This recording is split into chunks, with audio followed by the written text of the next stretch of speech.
नमस्कार बच्चों, जैसे कि आज दिनांक 28 जुलाई 2020 है। आज हम भूगोल विषय में मानव संसाधन पाठ अध्ययन कर रहे हैं। तो कल के बाद आज का जो मानव संसाधन के तहत जो पॉइंट पढ़ेंगे, वो पॉइंट है, आज का पॉइंट है लिंगानुपात या लिंग अनुपात। तो सबसे पहले हम लिंगानुपात या लिंग अनुपात का अर्थ बताएंगे। जैसे कि आप लोग जानते हो कि लिंग अनुपात का अर्थ है प्रति हजार पुरुषों में स्त्रियों की संख्या कितनी है। लिंग अनुपात का अर्थ है प्रति हजार पुरुषों में स्त्रियों की संख्या कितनी है। अर्थात 1000 पुरुषों के पीछे स्त्रियों की संख्या, अर्थात 1000 पुरुषों के पीछे स्त्रियों की संख्या ही लिंगानुपात कहलाता है या लिंग अनुपात कहलाता है। कहने का तात्पर्य है कि लिंग अनुपात का मतलब यह है कि 1000 पुरुषों के पीछे महिलाओं की संख्या कितनी है या 1000 पुरुषों के पीछे स्त्रियों की संख्या कितनी है। देखा जाए तो भारत का लिंगानुपात 1000 पुरुषों के पीछे स्त्रियों की संख्या 940 है। इसी तरह जैसे स्वीडन में लिंगानुपात 1006 है। जापान में 1057 है। नेपाल में 1073, जबकि भारत में 940, अर्थात 1000 पुरुषों के पीछे 940 महिलाएं हैं।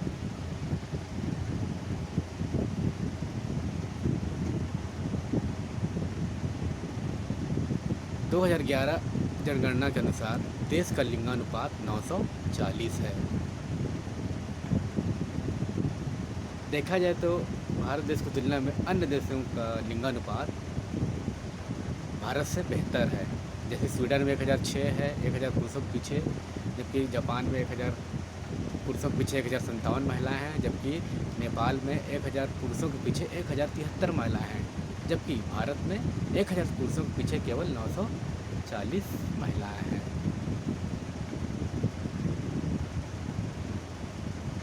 कायदे से देखा जाए तो लिंगानुपात का मतलब ये होता है कि सामान्य तौर पर महिला एवं पुरुषों की संख्या समान होना चाहिए, लगभग दोनों बराबर होना चाहिए, तभी उस लिंगानुपात को हम आदर्श माना जाएगा, आदर्श स्थिति मानेंगे। किंतु भारत देश में ऐसा नहीं है, ऐसा नहीं है। इसके पीछे प्रमुख कारण यह है, यहाँ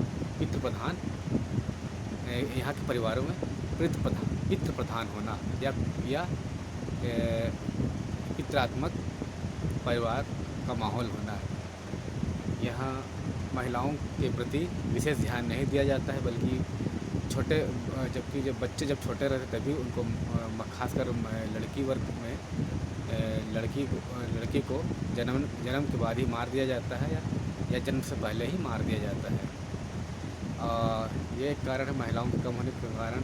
या दूसरा प्रमुख कारण यह है कि यहाँ महिलाओं के प्रति भारत में उनके प्रति अच्छी सोच नहीं है। उनकी शिक्षा में, स्वास्थ्य में तथा अन्य लालन पोषण सुविधाओं में या खान पान में, पोषण में उन पर बेहतर ध्यान नहीं दिया जाता है, जबकि पुरुषों के प्रति ज़्यादा ध्यान दिया जाता है। इसलिए यहाँ पुरुषों की संख्या ज़्यादा है और महिलाओं की संख्या कम है। तो ऐसा नहीं होना चाहिए, बल्कि महिला और पुरुष दोनों समान हैं या लड़का लड़की दोनों बराबर हैं, अर्थात दोनों को ही बराबर समानता का व्यवहार करना चाहिए। जबकि भारत में ऐसा नहीं होता है, क्योंकि भारत में शुरू से ही अनादिकाल से या ऐतिहासिक काल से ही यहाँ महिलाओं को विशेष ध्यान नहीं दिया गया, बल्कि महिलाओं को जबकि यदि पता चल जाए कि लड़की होने वाली तो गर्भ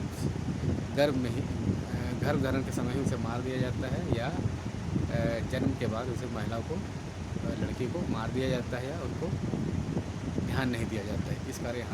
इस कारण उनके ध्यान नहीं देने के कारण उनके स्वास्थ्य में या अन्य सुविधाओं में या लालन पोषण में या खान पान में पोषण तत्व में उनके ऊपर विशेष ध्यान नहीं दिया जाता, जिसके कारण महिलाएं समय से पहले मृत्यु को प्राप्त हो जाती हैं, जिसके कारण उनकी संख्या कम होती जा रही है।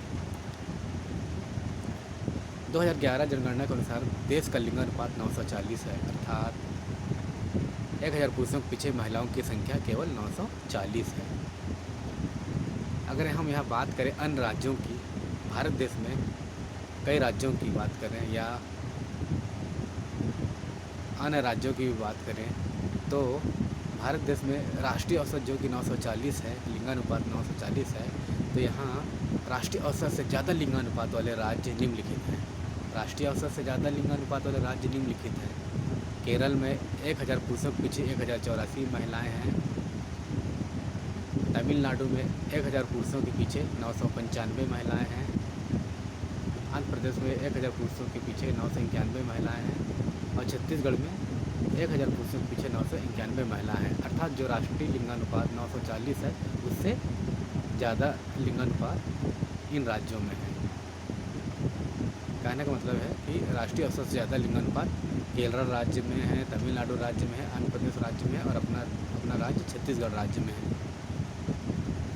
जो कि ये एक अच्छी स्थिति वाली बात है। तो इन आंकड़ों के माध्यम से यह निष्कर्ष निकाला जा सकता है कि केरल राज्य में, तमिलनाडु राज्य में, आंध्र प्रदेश राज्य में और छत्तीसगढ़ राज्य में महिलाओं की स्थिति अन्य राज्यों की तुलना में बेहतर है। यानी यहाँ महिलाओं का विशेष ध्यान दिया जाता है।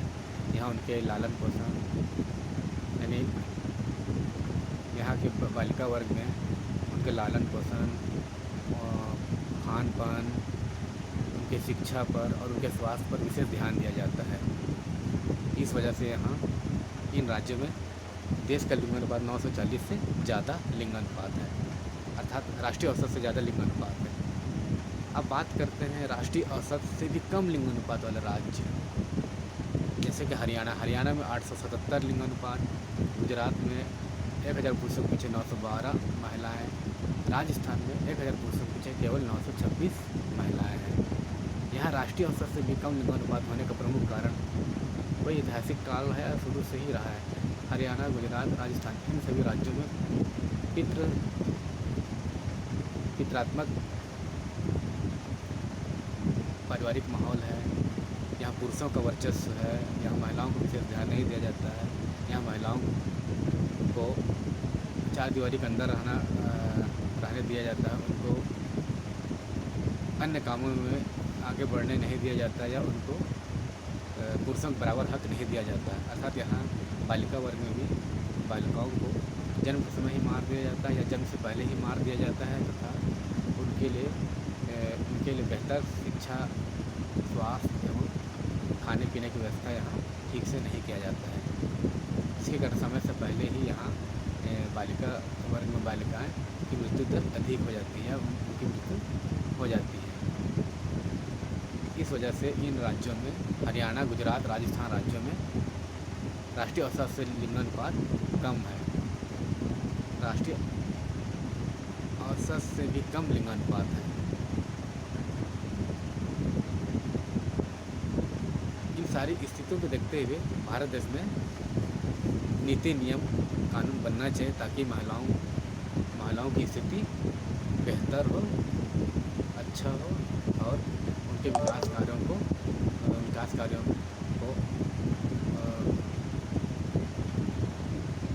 उनके लड़कियों के प्रति या बालिकाओं के प्रति या महिलाओं के उनके विकास कार्यों को उन पर विशेष ध्यान देना चाहिए ताकि वो भी पुरुषों के बराबर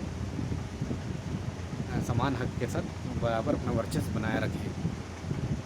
इस स्थिति में लिंगानुपात एक आदर्श स्थिति में पहुंच सकता है, अन्यथा नहीं।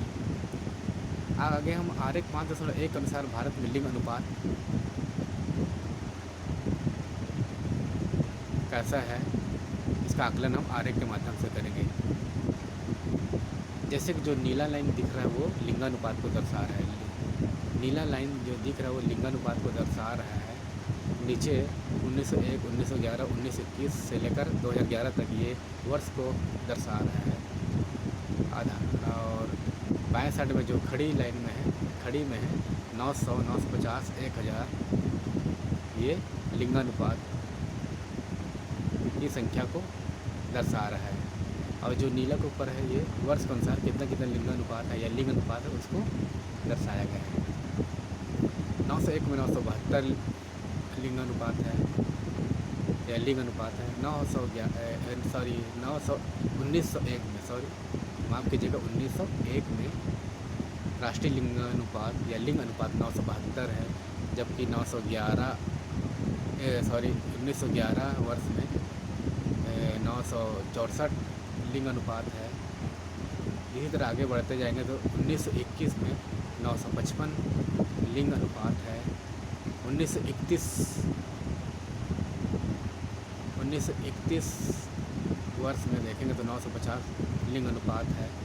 1941 में 1941 में 945, 1951 में 946, 1961 में 941, 1971 में 930, 1981 में 932, 1991 में 927, 2001 में 933 और 2011 की जनगणना के अनुसार राष्ट्रीय लिंग अनुपात या भारत में लिंग अनुपात 940 है, अर्थात 1000 पुरुषों के पीछे केवल 940 महिलाएं हैं।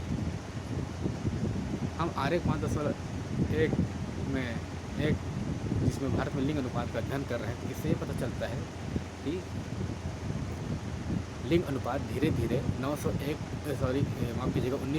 की तुलना में 1901 में जो 972 था, 1911 में 964, 1921 में 955, ये आंकड़ा यह दर्शा रहा है कि धीरे धीरे लिंग अनुपात कम होते जा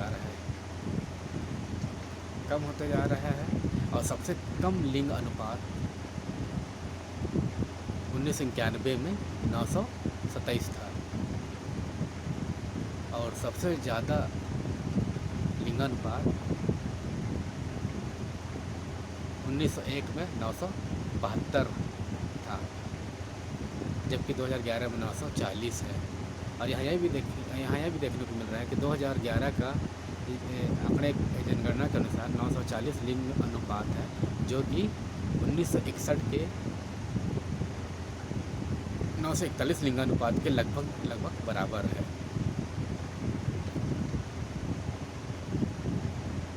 दो 2011 का लिंग अनुपात या लिंगानुपात 940, 961 2011 का लिंगानुपात 940, जो कि 1961 के 941 के लगभग बराबर है। इन आंकड़ों और इन तथ्यों को देखने से ही पता चलता है कि लिंगानुपात क्रमशः धीरे धीरे कम होता गया है। कम होने की वजह बहुत कारण हो सकते हैं कि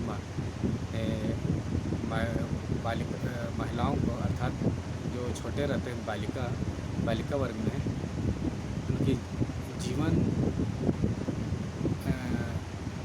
जीने की जो क्षमता है वो बहुत ही कम है, जिसके कारण समय से पहले ही मृत्यु को प्राप्त हो जाते हैं, जिसके कारण उनकी संख्या कम होती जा रही है। दूसरा, उनका लालन पोषण ठीक से नहीं किया जाता है, उनका पोषण तत्व विशेष ध्यान नहीं दिया जाता है और उनको बेहतर शिक्षा प्रदान नहीं किया जाता है और उनके स्वास्थ्य के प्रति भी बेहतर सुविधाएँ प्रदान नहीं की जाती है, उनको बेहतर स्वास्थ्य सेवा नहीं दी जाती है, जिसके कारण समय से पहले ही वो बालिका या महिलाएं मृत्यु को प्राप्त हो जाती हैं, जिसकी वजह से उनकी संख्या कम होती जा रही है और लिंगानुपात और भी राष्ट्रीय औसत से कम होता जा रहा है। तो इसमें देखा गया है कि विशेषकर 0 से 6 वर्ष, विशेषकर इसमें देखा गया है कि 0 से 6 वर्ष के आयु वर्ग में 0 से 6 वर्ष के आयु वर्ग में बालक बालिका का अनुपात 1000 बालक के पीछे 914 बालिका है, जो कि बहुत ही चिंतनीय स्थिति है। यानी सबसे ज़्यादा देखा जाए वर्ग, सबसे ज़्यादा बालिका वर्ग में देखा जाए तो 0 से 6 वर्ष के आयु वर्ग के हैं, जो 1000 पुरुषों के पीछे केवल 914 हैं। इससे यह पता चलता है कि इसमें बालिकाओं को विशेष ध्यान नहीं दिया जाता, उनके लिए बेहतर से सुख सुविधा या बेहतर स्वास्थ्य सेवा या बेहतर शिक्षा सेवाएं या अन्य खान पान में विशेष ध्यान नहीं दिया जाता, जिसके कारण समय से पहले ही मृत्यु को प्राप्त हो जाता है और जिस वजह से बालिका वर्ग बालक की तुलना में कम होते जा रहे हैं।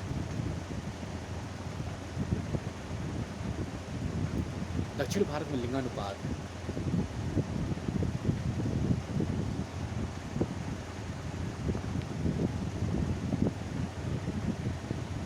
दक्षिण भारत में लिंगानुपात राष्ट्रीय औसत से ऊंचा है।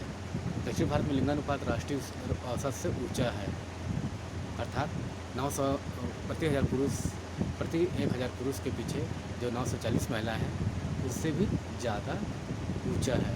जैसे केरल में, तमिलनाडु में, आंध्र प्रदेश में 940 से भी ज़्यादा है। जैसे कि हम ऊपर में हम पढ़ चुके हैं, अध्ययन कर चुके हैं कि केरल में 1084 महिलाएं हैं 1000 पुरुषों के पीछे, तमिलनाडु में 995 महिलाएं हैं 1000 पुरुषों के पीछे, आंध्र प्रदेश में 991 महिलाएं हैं 1000 पुरुषों के पीछे, और छत्तीसगढ़ में 991 महिलाएं हैं 1000 पुरुषों के पीछे।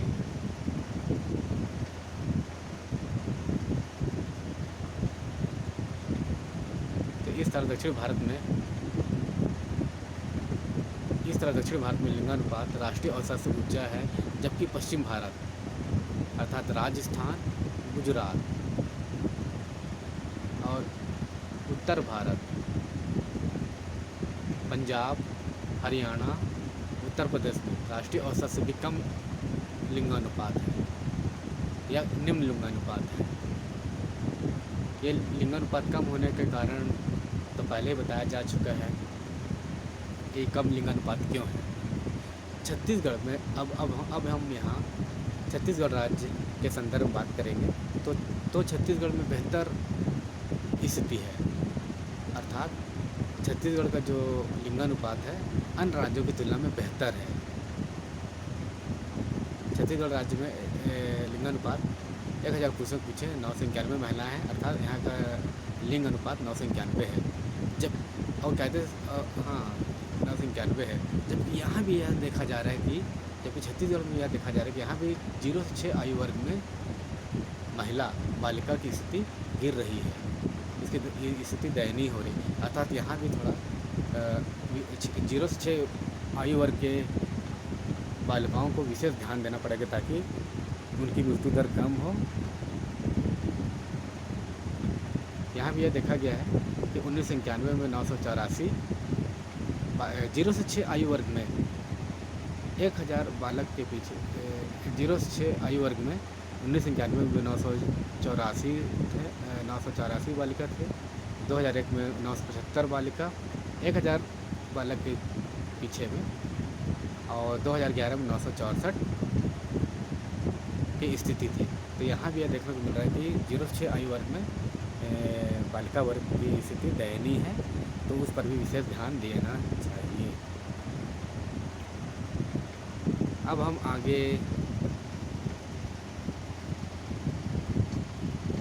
आयु संगठन के बारे में अध्ययन करेंगे। आयु संगठन अर्थात बच्चों, युवा और वृद्धों का अनुपात। यहाँ हम बच्चे और युवा और आखिरी में वृद्ध, यानी यहाँ आयु संगठन में हम 3 वर्गों में बांटे हैं। एक वर्ग बालक है, अर्थात एक वर्ग बच्चों का है जो 0 से 18 साल के होते हैं, दूसरा युवा वर्ग जो 18 साल से 59 साल तक होते हैं, और वृद्ध वर्ग जो 60 साल से अधिक होते हैं। इन तीनों का हम तुलनात्मक अनुपातिक अध्ययन करेंगे, जिसमें यह देखा गया है कि बालक बालिका वर्ग में 15 साल से कम आयु वर्ग के बच्चों को बालक बालिका वर्ग में रखा गया है। 15 साल से कम आयु वर्ग के बालक बालिका वर्ग जो हैं वो 15 साल से कम आयु वर्ग के होते हैं। युवा वर्ग 15 साल से 59 ईयर्स तक होते हैं, और वृद्ध वर्ग 60 वर्ष से अधिक आयु के होते हैं। बालक बालिका वर्ग जो 15 साल से कम होते हैं उनका काम केवल पढ़ना, खेलना, कूदना होता है, जो कि युवा वर्ग या माता पिताओं पर निर्भर रहते हैं, वो काम नहीं करते हैं। जबकि युवा वर्ग 15 से 59 वर्ष ये सबसे ज़्यादा क्रियाशील और काम करने वाला वर्ग होता है। ये कुछ ना कुछ कामों में लगे रहते हैं, या कार्य में बिजी रहते हैं, या उत्पादक कार्यों में लगे रहते हैं। और यही युवा वर्ग सबसे ज़्यादा क्या बोला जाए, हाँ, सबसे ज़्यादा प्रवासी वर्ग भी होता है, यानी काम की तलाश में एक स्थान से दूसरे स्थान भटकते रहते हैं, या एक स्थान से दूसरे स्थान आना जाना इनका लगे रहता है। जहाँ इनको अच्छा काम या जॉब मिल जाता है वहीं वहीं वे चले जाते हैं।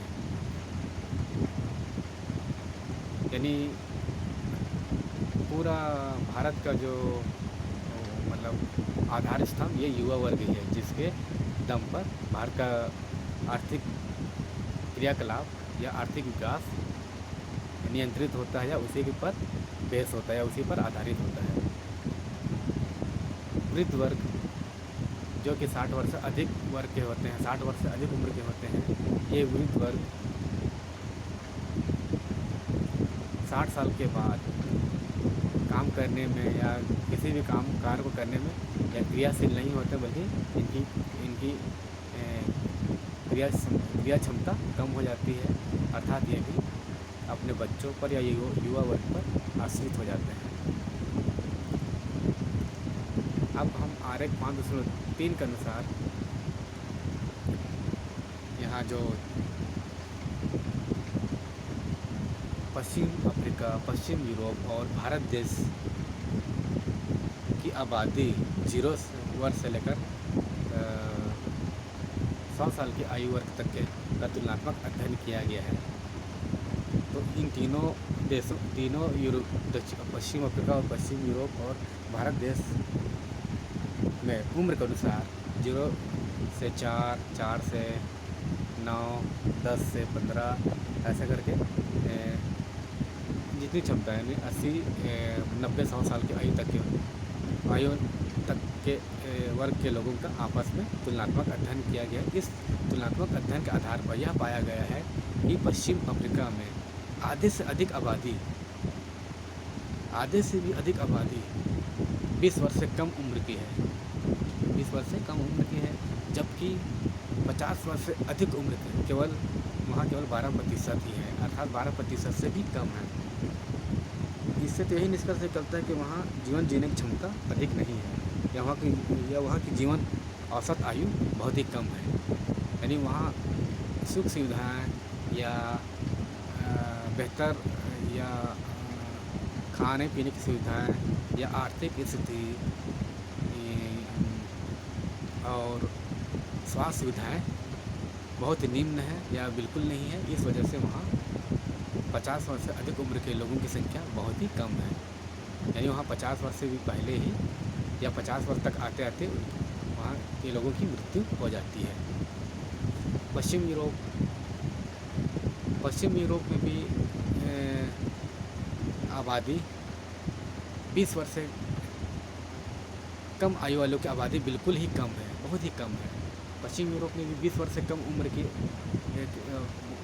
कम उम्र आयु वर्ग के लोगों की आबादी बिल्कुल ही कम है, जबकि 50 वर्ष से अधिक उम्र के आयु वाले लोगों की आबादी 35% से भी अधिक है, अर्थात पश्चिम अफ्रीका से भी बेहतर स्थिति में है।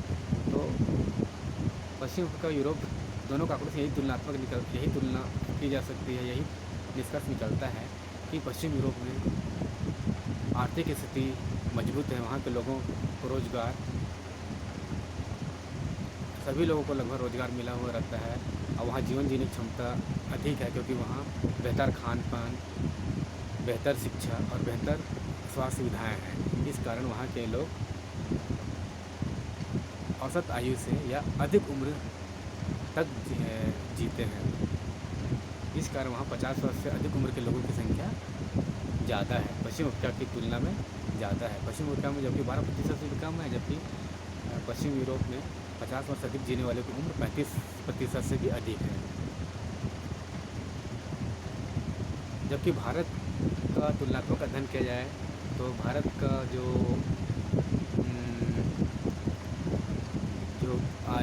आयु वर्ग जो पिरामिड बना हुआ है, वो पिरामिड बिल्कुल त्रिकोणाकार वो स्थिति में बना हुआ है या त्रिकोणाकार शेप में बना हुआ है। अर्थात नीचे के कम उम्र वाले आयु वर्ग का संख्या प्रतिशत ज़्यादा है, और जैसे जैसे ऊपर की ओर बढ़ रहे हैं अर्थात ज़्यादा उम्र अधिक उम्र बढ़ता जा रहा है, उस उम्र के लोगों की संख्या बिल्कुल ही कम है।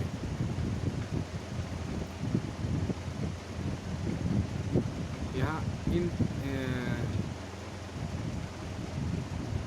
तुलनात्मक अध्ययन के अनुसार या आरेख 503 के तुलनात्मक अध्ययन के अनुसार 40 से भी कम आयु का अनुपात सबसे अधिक, 40 से भी कम उम्र वाले या 40 से कम आयु वाले लोगों का अनुपात सबसे अधिक देखा जाए तो पश्चिम अफ्रीका में है। यहाँ 40 से कम आयु वर्ग का जो अनुपात है या सबसे ज़्यादा 40 वर्ष से भी कम आयु वाले सबसे ज़्यादा संख्या में पाए जाने वाले स्थिति पश्चिम अफ्रीका देश में देखने को मिल रहा है। इसी तरह देखा जाए तो 15 से 40 वर्ष का सर्वाधिक अनुपात भी पश्चिम अफ्रीका में ही है, और 60 वर्ष से अधिक उम्र के अनुपात सबसे ज़्यादा पश्चिम यूरोप में है।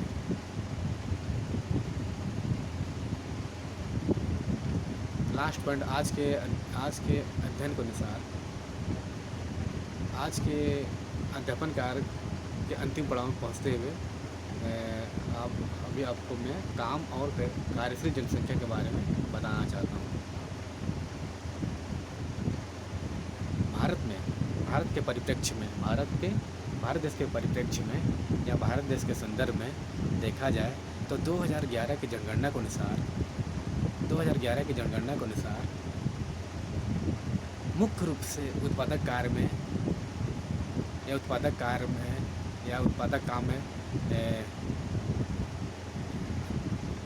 लगे रहने वाले लोगों की संख्या केवल 30% है।